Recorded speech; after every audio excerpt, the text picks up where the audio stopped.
All right, it's Big Fat Nerd and we're back with some Tarkov news. We got the wipe today, and patch notes have just dropped 44 minutes ago. Patch 12.12.30. We're just going to read through and get an honest reaction with these. New additions, expanding Lighthouse location, added the ability to visit the island where the lighthouse is located, and also added new interiors inside of the water treatment plant facility complex.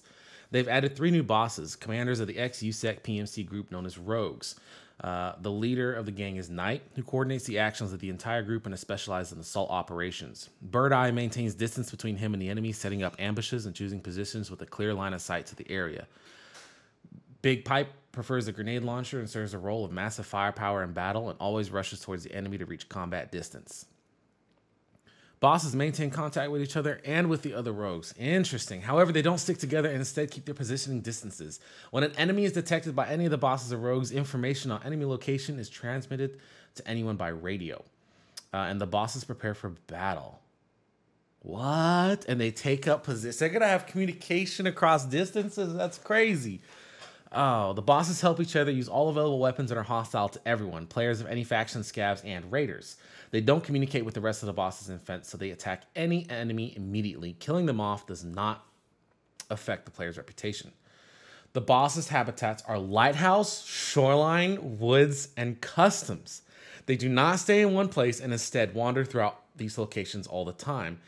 If they have moved to one of the maps, they're going to be absent from the other. There is no timetable for the movement, and nobody knows what the bosses are guided by when changing the location. Interesting. We've added offline cooperative mode. It's only available to players who purchase Edge of Darkness pre-order edition. In co-op mode, all settings for bots, bosses, and time and weather are identical to online raids. Progress is not saved, and the gear taken in won't be lost. The starters group allows players in the group to spawn together in the center of the location. If it's unticked, all players spawn like an online mode. That is sweet. The numbers of players for the group of co-op mode has been increased. It depends on the maximum number of players in the selected location. Yo, that is so awesome. This is gonna be like 10, 13 people. The number of co-op servers may be limited under heavy loads, of course. In this case, on the group gathering screen, you'll see a message saying, attention, high load on practice server mode servers.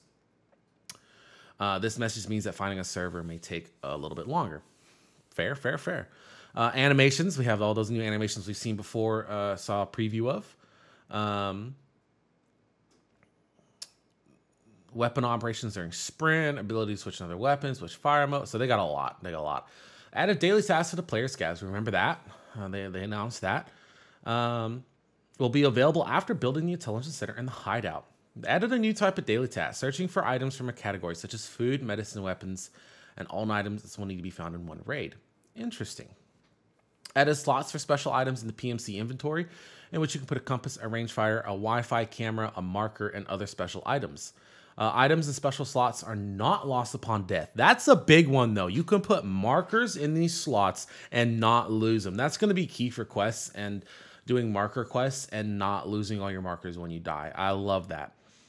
They can also not be looted from bodies. To activate a special slot, you need to assign a key on the quick slot panel like 1 through 9. Perfect. Added a flare gun and single-shot reactive flare rounds with lighting and flare ammo. Shooting red flares will call in a plane with an airdrop to the nearest possible location. Updated the airdrop mechanics. 4 different types of containers with unique contents, weapons, medicine, supplies, general purpose. We've added countermeasure flares when flying in and dropping the container. Ooh. We did see that in the video, I think. Updated the plane flying trajectories and decreased the engine sound volume. Let's go. That's a win for Tarkov. When it's raining in planes, it's no longer going to kill you. Added tasks for the new Lighthouse territories. Updated the base clothing models, new head models, new weapons, and customizations. We got the Benelli M3.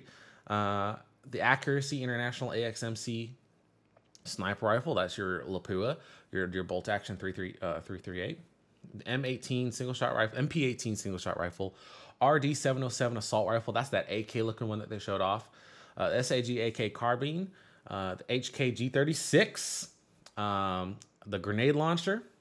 Reworked animations for some of the shotguns and the MP9. Added a new model, animations, and modifications for the SV98. Some new equipment and items that we'll find out when we go in. Change the bonus for the perception skill. Now the hearing radius increases by 0.3% per level up till 15% for the max level. So they nerfed it a bit, which is good. Maybe. Yeah, no, that's probably good.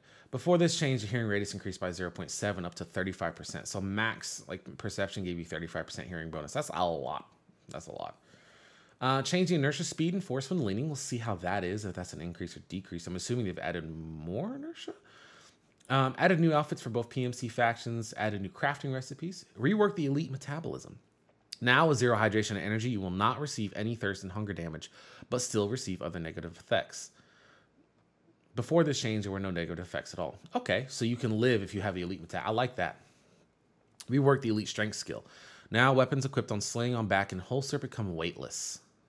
All other equipment and item, weapon, and backpacks, rigs, all that counted normally. Before this, all equipment and weapons were weightless. I like that nerf. Yeah, let's because that's just ridiculous. Graphical improvements, AMD fidelity. It's going to help out the AMD users. And some NVIDIA cards. It's like an analog. It's similar to the DLSS technology. Temporary disabled ability to enable MIP streaming, MIP streaming. I've never used that, so I don't even know what that does. Updated NVIDIA Reflex. We worked laser sights for all tactical devices. With IR mode enabled, the lasers and flashlights will not be visible since they're designed to use with NVGs. Also, the intensity and brightness of standard non-IR lasers has been increased. Okay. New voices for Baron Yusek. New sounds of movement on top of various surface types. Added sounds for weapons dropping on various surface. And sounds of bodies collapsing after death. And transitions of sounds to prone. Oh, okay. That body sound is going to be nice. Kill confirmed probably. Unless it's the same sound as prone. The sound of active headsets no longer persists between offline raids. That's a nice fix. Perk icon. There's a lot of fixes here. I'm not going to go through every single one of these. These are some smaller things. Added inertia when quickly tapping the AD keys. Okay.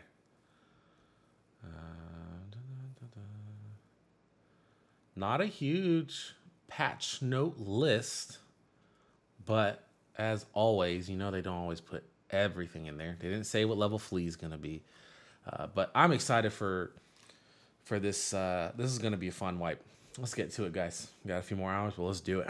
I'll see you in the raids. May the loot be ever in y'all favor.